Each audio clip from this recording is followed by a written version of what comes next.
지금도 그때 아이들의 울음소리가 들리는 것 같습니다. 밤에 잠을 이루지 못할 때면 아이들이 아빠 잘못했어요 하며 빌던 모습이 떠오릅니다. 충남 홍성의 한 시골 마을. 80살의 윤창선 할아버지가 떨리는 목소리로 말을 이어갑니다.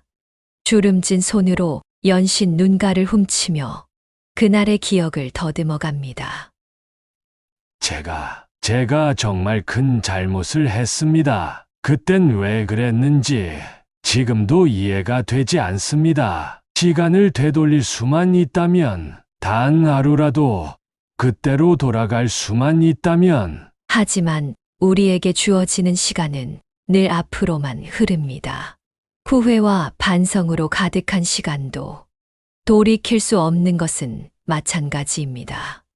여러분, 잠시 눈을 감아 보세요. 여러분의 가정에서는 어떤 소리가 들리나요? 아이들의 웃음소리, 부부간의 다정한 대화, 아니면 다툼과 고성, 그리고 울음소리. 가정이라는 울타리는 때로는 따뜻한 보금자리가 되지만 때로는 가장 큰 상처를 주는 전쟁터가 되기도 합니다.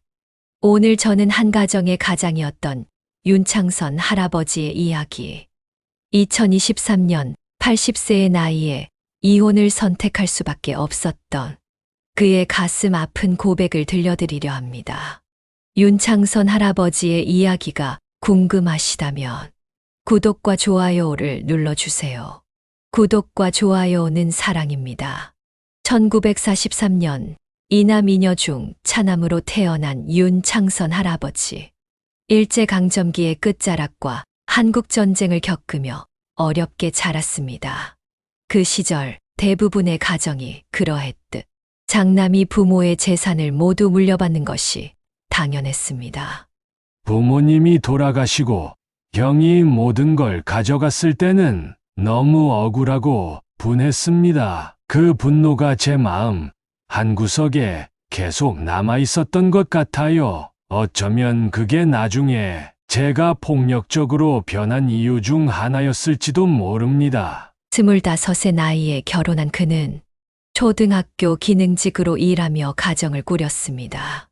세 딸과 아들 하나, 네 남매를 낳으며 평범한 가장으로 서의 삶을 살아가는 듯 했습니다. 하지만 가정 안에는 누구도 모르는 어둠이 있었습니다. 특히 아내가 무속인의 길을 걷게 되면서부터 그 어둠은 더욱 짙어졌습니다. 큰딸이 11살 되던 해였어요. 아내가 갑자기 무속인이 되어야 한다고 하더군요. 처음에는 반대했죠. 어떻게 우리 집안의 무당이. 하지만 아내는 제 반대에도 불구하고 그 길을 택했습니다. 어쩌면 그건 선택한 게 아니라 신께서 선택한 건지도 모르죠. 그때부터 가정의 균열이 시작되었습니다. 아내는 며칠씩 공주로 기도를 가곤 했고, 그럴 때마다 할아버지의 의심과 불안은 커져갔습니다. 아내가 집을 비울 때면 머릿속이 복잡해졌어요. 정말 기도하러 간 걸까? 다른 남자를 만나러 간 건 아닐까? 이런 생각들이 머릿속을 채워갔죠. 그 불안과 의심은 곧 분노로 변했고, 그 분노는 고스란히 자녀들에게 향했습니다. 특히 큰딸이 가장 큰 피해자였습니다. 11살짜리 아이에게 너무 많은 걸 요구했어요. 동생들 밥 챙기고 집안일하고 어른도 하기 힘든 일을 어린아이에게 시켰죠. 그리고 조금이라도 마음에 들지 않으면 할아버지의 목소리가 흐려집니다.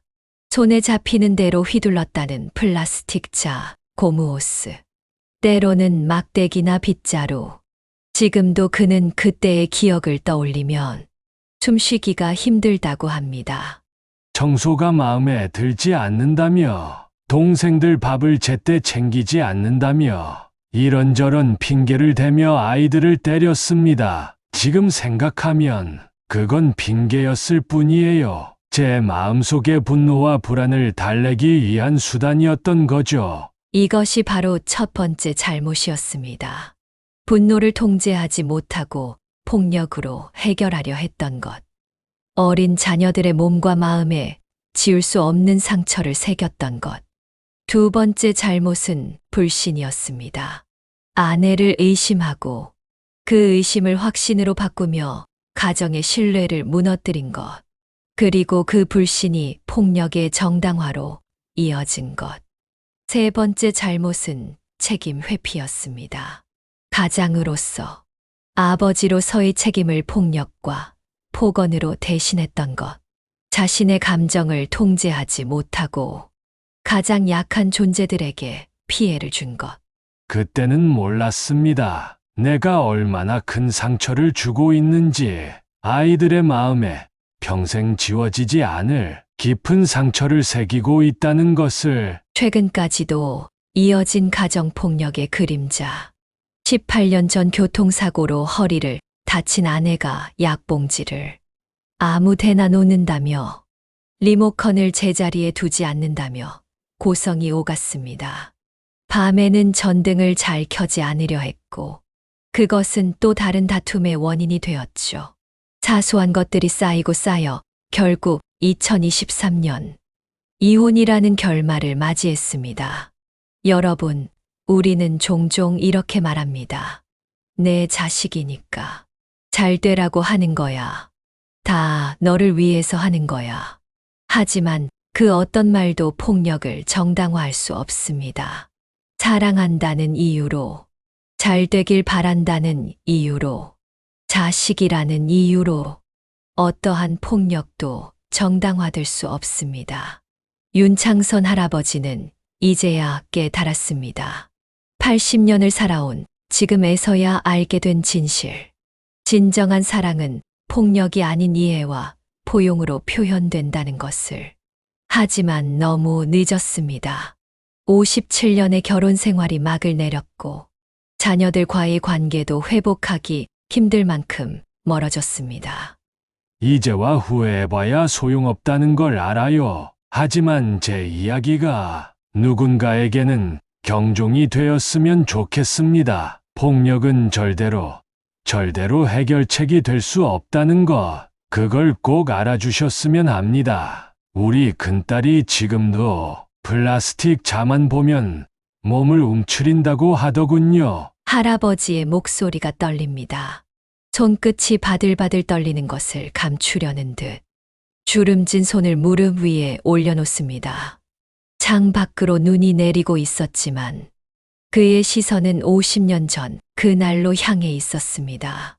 그때는 아이들이 잘못하면 매를 들어야 한다고 생각했어요. 하지만 지금 생각해보면 왜 큰딸에게만 그렇게 했는지, 그 어린 것을 왜 그렇게 괴롭혔는지.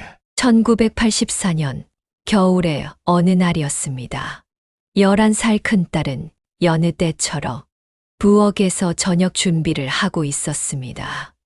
그때 동생이 실수로 그릇을 깼고 할아버지의 분노가 폭발했습니다.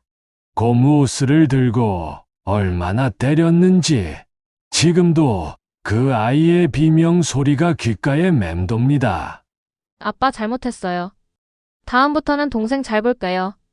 그렇게 빌던 모습이, 반면 둘째 딸의 모습은 달랐습니다. 둘째는 아침부터 나가서 저녁까지 안 들어왔어요. 친구들이랑 어울려 다니느라 밤 늦게까지 찾아다녀야 했죠. 하지만 이상하게도 둘째는 때리지 않았어요. 오히려 큰딸에게 내 동생은 어디 갔냐며 더 화를 냈죠. 큰딸에 대한 폭력은 일상이었습니다. 청소가 마음에 들지 않는다. 동생 숙제를 못 봐줬다. 이런 핑계로 손에 잡히는 대로 때렸습니다. 플라스틱 자, 고무호스, 빗자루, 심지어 전선 코드까지. 비 오는 날이면 특히 심했어요. 둘째가 늦게 들어올까봐 불안해서 그 스트레스를 큰딸에게 풀었던 거죠. 내가 동생 단속을 제대로 못해서 이런다며. 13살이 되던 해 큰딸은 처음으로 반항을 했습니다. 왜 나만 때리세요? 동생은 매일 놀러 다녀도 뭐라 안 하면서. 그 말에 더 화가 났던 것 같아요. 그날 고무옷으로 등을 얼마나 때렸는지, 멍이 한 달 넘게 가더라고요. 둘째 딸은 그런 모습을 보며 자랐습니다. 언니가 맞는 모습을 보면서 자신은 절대 그런 일을 당하지 않겠다고 다짐했던 걸까요? 둘째는 중학교 들어가면서 완전히 손을 놔버렸어요. 학교도 자주 빼먹고 불량 친구들이랑 어울리고 그래도 때리진 않았어요. 왜 그랬는지 지금도 이해가 안 됩니다. 그렇게 자매는 점점 멀어져 갔습니다.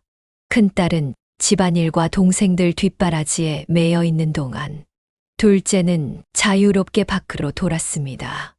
어느 날은 둘째가 밤 10시가 넘도록 안 들어와서 큰딸을 시켜 찾으러 다니게 했어요. 추운 겨울 밤에. 그러다 큰딸이 감기에 걸렸는데도 내가 동생을 제때 찾지 못해서 그렇다며 또 때렸죠. 이런 차별적인 대우는 자매 관계에 깊은 상처를 남겼습니다. 큰딸은 동생을 원망하면서도 보호해야 했고, 둘째는 언니에 대한 죄책감과 방관자로서의 무력감 사이에서 갈등했을 것입니다.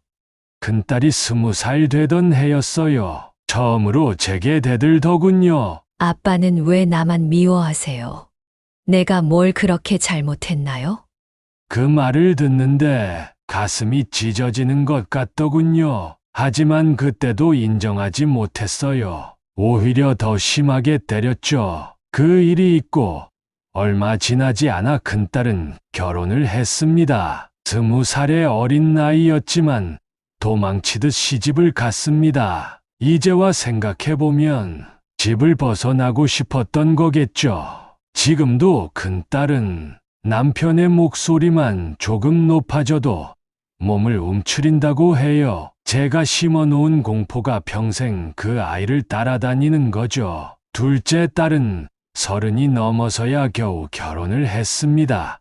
그동안 방황하며 살았고 지금도 우울증 약을 먹는다고 합니다. 자매가 서로 연락도 잘 안 한다고 해요. 가끔 명절에 만나도 어색하게 있다가 헤어진대요. 제가 그 관계마저 망가뜨린 거죠. 할아버지의 눈에서 굵은 눈물이 흘러내립니다. 사람들은 제가 둘째를 더 예뻐했다고 생각할지 모르지만 그게 아니에요. 그저 제 분노와 불안을 큰딸에게만 쏟아부었던 거죠. 둘째를 내버려 둔 것도 어쩌면 무관심이라는 또 다른 형태의 학대였는지도 모르겠어요. 18년 전, 그러니까 2011년 겨울의 일이었습니다. 할머니가 교통사고를 당했다는 소식이 전해졌습니다. 아내가 공주에서 굿을 하고 돌아오는 길이었어요. 그날따라 눈이 많이 왔나 봅니다. 상대차가 미끄러져서 중앙선을 넘었대요. 전화를 받고 병원에 달려갔는데 아내가 침대에 누워서 절 보는 눈빛이 지금도 잊을 수가 없습니다. 허리를 크게 다친 할머니는 2달 동안 입원을 했고, 그 후로도 거동이 불편해졌습니다. 지팡이 없이는 걸을 수도 없었죠. 하지만 더 큰 문제는 할아버지의 태도였습니다. 처음에는 걱정도 되고 안쓰럽기도 했어요. 하지만 시간이 지날수록 답답함이 쌓였던 것 같아요. 왜 이렇게 느리게 움직여? 빨리 좀 하지 못해. 자꾸 짜증을 내고 화를 냈죠. 특히 밤이 되면 상황은 더 나빠졌습니다. 할머니는 허리 통증 때문에 잠을 설쳤고, 그때마다 화장실에 가려면 전등을 켜야 했습니다. 전기 요금 나온다고 밤에는 전등을 못 켜게 했어요. 어느 날은 아내가 어둠 속에서 화장실 가다가 넘어졌어요. 그날도 제가 뭐라고 했죠. 조심조심 다니라고 했잖아. 하고 점점 사소한 것들로 다툼이 잦아졌습니다. 약봉지를 아무 데나 놓는다며, 리모컨을 제자리에 두지 않는다며. 이제는 매를 들지는 않았지만 그 자리를 언어 폭력이 대신했습니다. 이제 늙어서 쓸모 없어졌다. 당신 때문에 돈만 나간다. 차라리 그때 사고로 죽지. 이런 말들이 일상이 되어갔습니다. 큰딸은 이런 상황을 보며 더욱 마음 아파했습니다. 주말마다 찾아와 집안일을 도우려 했지만 그때마다 할아버지의 불편한 시선을 견뎌야 했습니다. 큰딸이 와서 청소하고 빨래하고 하는데도 전 불편했어요. 마치 제가 아내를 잘 돌보지 못한다고 비난하는 것 같아서 너희 집은 일할 게 없냐며 퉁명스럽게 대했죠. 둘째 딸은 가끔 얼굴을 비추긴 했지만 예전처럼 서둘러 자리를 피했습니다. 어머니를 모시고 가겠다고 했지만 할아버지가 강하게 반대했습니다. 내가 아직 죽지 않았는데 어디로 데려가느냐고. 사실은 제가 두려웠던 거예요. 아내 없이 어떻게 살아갈지. 밥은 누가 해주고 약은 누가 챙겨주나 하는 생각에 특히 코로나19가 찾아왔을 때는 상황이 더욱 악화되었습니다. 자녀들의 방문이 뜸해지면서 할머니와 단둘이 지내는 시간이 많아졌고 그만큼 할아버지의 짜증도 늘어갔습니다. 마스크도 제대로 못 쓴다고, 약도 제때 안 먹는다고 하루 종일 잔소리를 했어요. 지금 생각하면 제가 미쳤었나 봐요. 그 나이에 아픈 사람한테 어떻게 그럴 수 있었는지. 여기에 할머니의 우울증까지 더해졌습니다. 예전처럼 무당일을 하지 못하게 되면서 수입이 끊겼고 그것이 또 다른 갈등의 원인이 되었습니다. 당신 때문에 내 통장 잔고만 줄어든다며 할아버지는 매일같이 불평을 했고 할머니는 점점 더 말수가 줄어들었습니다. 요즘 들어 자주 생각해요. 아내가 아팠던 건 사고 때문만이 아니었을 거라고. 제가 평생 준 상처들이 모여서 그렇게 된 게 아닐까 하고요. 자녀들은 이런 상황을 지켜보며 안타까워했지만 개입할 수 없었습니다. 큰딸은 어머니를 좀 이해해 주세요라고 조심스레 말했다가 되레 쫓겨나기도 했습니다. 딸이 그러더군요. 아버지, 어머니가 평생 고생하셨잖아요. 이제는 좀 편하게 해드려야 하지 않나요? 그 말이 왜 그렇게 가슴에 꽂히던지. 하지만 그때는 인정하고 싶지 않았어요. 시간이 흐를수록 가정의 분위기는 더욱 냉랭해졌고 할머니의 한숨 소리는 깊어졌습니다. 그리고 마침내 올해 초 할머니가 입을 열었습니다. 이혼하고 싶어요. 이 나이에 무슨 이혼이냐? 할아버지의 목소리가 떨립니다. 57년이라는 세월이 담긴 결혼 생활이 끝나는 순간을 회상하는 듯합니다. 처음에는 화가 났어요. 이렇게 오래 살아온 사이를, 그리고 이 나이에 도대체 왜 이러나 싶었죠. 큰 소리도 치고 화도 냈어요. 하지만 아내는 달랐어요. 그날따라 얼마나 단호하던지. 이혼 서류를 작성하던 날, 할머니는 처음으로 속마음을 터놓았습니다. 그동안 너무 많이 참았어요. 젊었을 때는 자식들 때문에, 나이 들어서는 체면 때문에. 하지만 이제는 지친다고, 남은 생이라도 편하게 살고 싶다고, 그제야 할아버지는 자신의 삶을 돌아보기 시작했습니다. 아내 말을 들으면서 과거가 스쳐 지나갔어요. 젊었을 때는 손찌검을 하고 나이 들어서는 말로 찌르고 그렇게 평생을 괴롭혀 왔더군요. 특히 큰딸을 데리고 결혼 생활을 시작했을 때 11살짜리 아이에게 얼마나 가혹하였었나. 이혼 소식을 들은 자녀들의 반응도 할아버지를 괴롭혔습니다. 놀랍게도 아무도 말리지 않더군요. 오히려 큰딸이 어머니가 결단을 내리신 거 보면 정말 힘드셨나 보다라고 하는데 그 말이 가슴을 찔렀어요. 특히 충격적이었던 건 막내 아들의 연락이었습니다.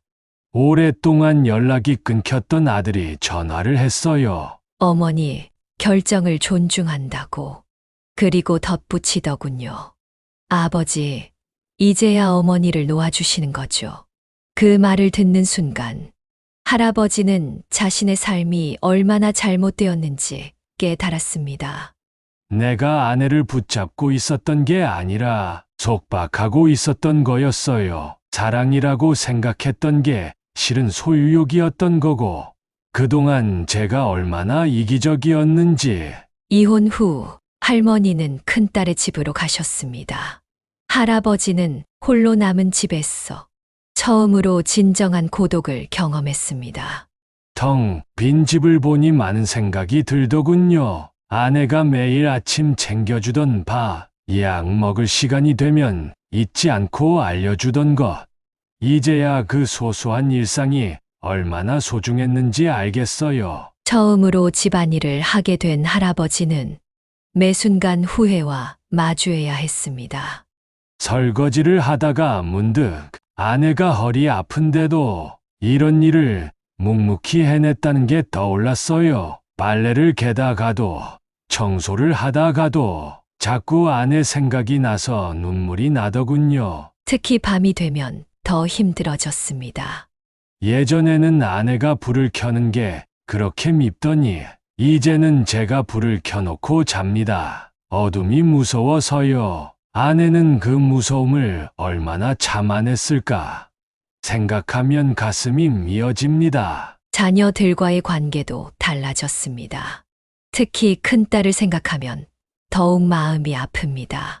얼마 전에 큰딸 집에 가봤어요. 어머니랑 같이 사는 모습을 보고 싶어서 문 앞에서 한참을 서성이다가 그냥 돌아왔죠. 제가 무슨 면목으로 그 아이를 다시 만날 수 있을까요? 둘째 딸은 여전히 우울증 약을 먹는다고 합니다. 둘째가 상담 선생님한테 털어놨대요. 어릴 때 언니가 맞는 걸 보면서 도와주지 못한 게 너무 후회된다고. 그게 평생의 트라우마가 됐다고. 결국 둘 다 제가 망쳐놓은 거죠. 이제 할아버지는 매일 일기를 씁니다. 하루하루 자신의 잘못을 적고 앞으로 어떻게 살아야 할지 고민합니다. 늦었지만 조금이라도 달라지고 싶어서요. 가정폭력 상담 센터에도 다니고 있어요. 상담 선생님이 그러더군요. 진정한 반성은 행동의 변화로 나타나야 한다고. 최근에는 자녀들에게 편지를 쓰기 시작했습니다. 보내지는 못하지만 그래도 써보고 있답니다. 특히 큰딸에게 매일 밤 편지를 씁니다. 아빠가 미안하다. 그때 그렇게 하면 안 됐는데 용서해달라는 말조차 할 자격이 없구나. 하지만 이 편지들은 결국 제 서랍 속에만 쌓이겠죠. 요즘은 자주 꿈을 꿉니다. 창밖으로 저녁 노을이 물들고 있었습니다. 할아버지의 목소리가 한층 더 무거워집니다. 11살 큰딸이 앞치마 두르고 밥을 하고 있어요. 기도 안 되는 아이가 발판 딛고 서서 어두운 부엌에서 혼자 애쓰는데 꿈에서도 그때처럼 화만 냅니다. 그러다 깨면 베개가 눈물로 젖어 있곤 해요. 최근 할아버지는 상담 선생님의 권유로 매일 밤 일기를 쓰고 있습니다. 그리고 그 옆에는 큰딸에게 쓴 편지들이 차곡차곡 쌓여 있습니다. 편지를 쓰다 보면 그때 기억이 또렷이 떠올라요. 학교 다녀와서 동생들 숙제 봐주고 집안일하고 그 어린 것이 얼마나 힘들었을까. 지금 생각하면 가슴이 찢어질 것 같습니다. 특히 마음 아픈 건 둘째와의 관계까지 망가뜨린 것입니다. 둘째를 내버려둔 것도 일종의 학대였어요. 겉으로 보기엔 자유를 준 것 같지만 사실은 방관이었죠. 책임을 회피한 거였어요. 그래서 지금도 자매 사이가 서먹한가 봅니다. 할아버지는 자신의 이야기가 다른 가정에 경종이 되길 바란다고 합니다. 특히 한 자녀에게만 폭력을 가하는 부모들에게 꼭 말씀드리고 싶어요. 그건 더 큰 죄악입니다. 한 아이를 희생양으로 삼는 건 그 아이의 인생을 완전히 망가뜨리는 일이에요. 상담을 받으면서 할아버지는 폭력의 대물림에 대해 깊이 생각하게 되었다고 합니다. 제 아버지도 폭력적이었어요. 어머니를 때리고 형제들을 때리고 그걸 보면서 자랐죠. 그래서 저도 모르게 그게 당연하다고 생각했나 봅니다. 하지만 이제는 알아요. 그건 핑계가 될 수 없다는 걸. 가정폭력 상담소에서 만난 다른 가해자들의 이야기를 들으며 할아버지는 더 큰 깨달음을 얻었다고 합니다. 다들 비슷한 말을 해요. 내 자식이니까 잘 되라고 그런 거야. 하지만 그건 모두 거짓말입니다. 폭력은 절대로 사랑이 될 수 없어요. 그건 그저 자신의 분노와 상처를 약자에게 푸는 비겁한 행동일 뿐이죠. 이제 할아버지는 작은 것부터 바꿔 나가려 노력하고 있습니다. 폭력적인 언어부터 고치려고 해요. 너는 왜 이것밖에 못해? 라는 말 대신 힘들었겠구나라고 말하는 연습을 합니다. 쉽지는 않지만 80년 동안 굳어진 습관을 바꾸려면 이런 노력이라도 해야겠죠. 그리고 마지막으로 할아버지는 이런 말씀을 하셨습니다.